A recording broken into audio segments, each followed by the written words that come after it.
ఓం నమ శివాయ నమ. జాయ్ పరబ్రహ్మ పరమాత్మ నమ. జగత్తుత్పత్తి స్థితి ఫలయ బ్రహ్మ హరిహరాయ త్రిగుణాత్మే సర్వగవతిగామి దర్శ దర్శ దత్తాత్రేయ నమసంతిని సిద్ధి కురు కురు కురు కురు స్వహ. ప్రజలందరికీ నమస్కారము. 2025 విశ్వవసునామ సంవత్సరం అందరికీ శుభాకాంక్షలు. ఈ ఏప్రిల్ మాసం 15వ తారీఖు నుంచి 30వ తారీఖు వరకు ఈ 12 రాసులకి స్థితిగతులు ఎలా ఉన్నాయి, యోగ నక్షత్రం ఎలాగుంది, ధనప్రాప్తి యోగం ఎలాగుంది అనేది, ఈ రాశిలో ఉండవలసిన వాళ్ళందరికీ ఎలా ఉండవు అనేది ఇప్పుడు మనము చెప్పబోతున్నాము. కాబట్టి ఈ రాశిలో ఉండవలసిన వాళ్ళకి గ్రతములో ఎలా ఉంది, ఎప్పుడు ఎలా ఉంది, ఎలా నడుస్తుంది, మరి ఈ సంవత్సరంలో ఎలా నడవబోతుంది అనేది మనం అమ్మవారి విషయాలన్నీ మీకు మీరు లాస్ట్ వరకు చూసినట్టుగా అయితే మీకు అన్నీ అర్థమవుతాయి. మకర రాశి ఫలితాలు. ఉత్తరపాద నక్షత్రము 2, 3, 4 పాదములు అనగా, శ్రావణ నక్షత్రం 1, 2, 3 పాదములు అనగా, ధనిష్ట నక్షత్రం 1, 2, 3 పాదములు అనగా కలిస్తేనే మకర రాశి ఫలితాలు. ఈ మకర రాశిలో ఉండవలసిన వాళ్ళందరికీ ధనప్రాప్తి యోగం, లక్ష్మీ యోగం, స్థాన యోగం, పూజ యోగం అన్నారు. ఆదాయ యోగంలో చూసుకుంటే 8%, ఖర్చు చూసుకుంటే 14. అంటే ఎంత సంపాదించినా కూడా దానికి త్రిబుల్ ఖర్చు ఎక్కువగా ఉంటుంది. కుటుంబంలో ఎంత సంపాదించినా కూడా కుటుంబ బాధ్యతలన్నీ ఈపి మీద వేసుకొని కుటుంబాన్ని గురించి ఎన్నో విధానాలుగా డెవలప్మెంట్ చేసుకుంటూ వస్తుంటారు. కానీ ఎన్నో విధానాలుగా డెవలప్మెంట్ చేసుకుంటూ వచ్చినా కూడా చేతికాడికి వచ్చింది చేజారిపోవటం, నమ్మిన వాళ్ళు మోసం చేయటం, సాకారం అనేది మనకి ఇబ్బందులు కావటం, ఎన్నో రోజుల నుంచి ఎంత కష్టపడ్డా కూడా గొర్రెకి బెత్తడి తోక అన్నిటిగా ఎంత సంపాదించినా కూడా అది అంతంత మాత్రంగా అయిపోవటం, మరి సాయం చేస్తున్నవాడు కూడా మన దగ్గరికి వచ్చిన వాళ్ళు కూడా మన ముఖం చూసిన వాళ్ళు కూడా బగ్గును మనటం, ఇలాంటివి ఇలా జాతక యోగంలో కూడా చాలా వరకు కనబడుతున్నాయి.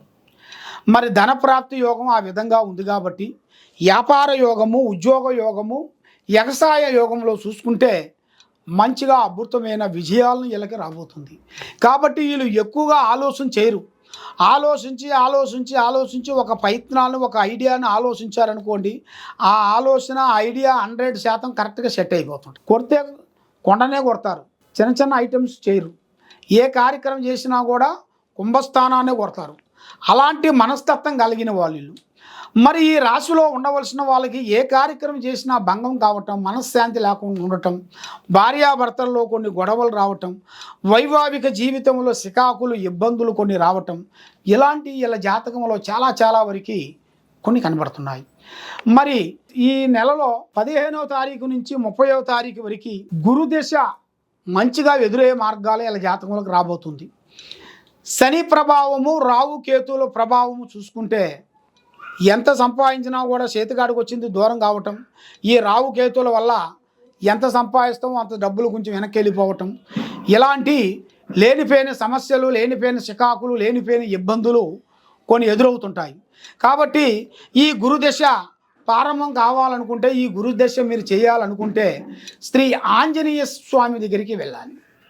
ఆంజనేయ స్వామి గుడిగాడికి వెళ్ళి ఆ ఆంజనేయ స్వామి గుడిలో 101 తమలపాకుతోని ఆ ఆంజనేయ స్వామికి మేము పూజాబలం చేసి, ఆయనకి చందూరంతో పూజాబలం చేసి ఆయన ఒంటికి మొత్తానికి రాసి మీ చేతుకుంట ఆయనకి అభిషేకం చేయించేసేసి ఆయనకి 101 తమలపాకుతో పూజాబలం చేసి ఆయన మాలాన్ని ఆయనకి వేయాలి శ్రీ ఆంజనేయ స్వామికి. అది ఒక వారం వేసిన తర్వాత ఇంకొక వారం ఆయనకి ఇష్టమైంది వడ, ఆ వడతో తయారైన ఒక దండ, 101 వడతో తయారు చేసిన మాల ఆ స్వామికి వేయాలి. వేసి పూజాబలం చేయాలి. ఒక వారం ఇది, ఒక వారం ఇది, ఆ విధానాలుగా చేసుకుంటూ కరెక్ట్గా 21 వారం చేయాలి. 21 వారం చేసిన వెడల మీ కుటుంబంలో అష్టైశ్వర్యాలు, భాగ్యభోగాలు, ఎన్నో రోజుల నుంచి రావాల్సిన ఆస్తులు కానీ, ఎన్నో రోజుల నుంచి మీకు భూమిలో ఉండాల్సిన పంటల విషయాలు కానీ, భూమిలో ఉండాల్సిన బంగారం కానీ మీకు బయటకు వెళ్తుంది. మీరు ఎన్నో రోజుల నుంచి మీరు చేయాల్సిన కార్యక్రమాలు కూడా ఆగిపోయినాయి కూడా, ఇళ్ళు కానీ, మళ్ళీ పెద్ద కాంప్లెక్స్లు కానీ, పెద్ద మీరు అనుకున్న పనులు ఎన్నో రోజులు ఆగిపోయినాయి కూడా, దోస్తుల నుంచి కానీ, బంధువు మిత్రుల నుంచి కానీ అవి మీకు ఎదురయ్యే మార్గాలు అతి దగ్గరలోనే కొన్ని కనబడుతున్నాయి. కాబట్టి ఏ కార్యక్రమం చేసినా, ఏ పని చేసినా తొందరపాటు లేకోకుండా నిదానమే ప్రధానము. ఆ ప్రధానంతోనే దాన్ని చేసినట్టుగైతే అన్ని విధానాలుగా బాగుంటుంది, మనశ్శాంతిగా ఉంటుంది, లక్ష్మి కలిసి వస్తుంది. ఏ కార్యక్రమం చేసినా కూడా మీకు ఆ భగవంతుడి దయ వల్ల విజయవంతం అయ్యే మార్గాలు కనబడుతున్నాయి. ఓం నమః శివాయ.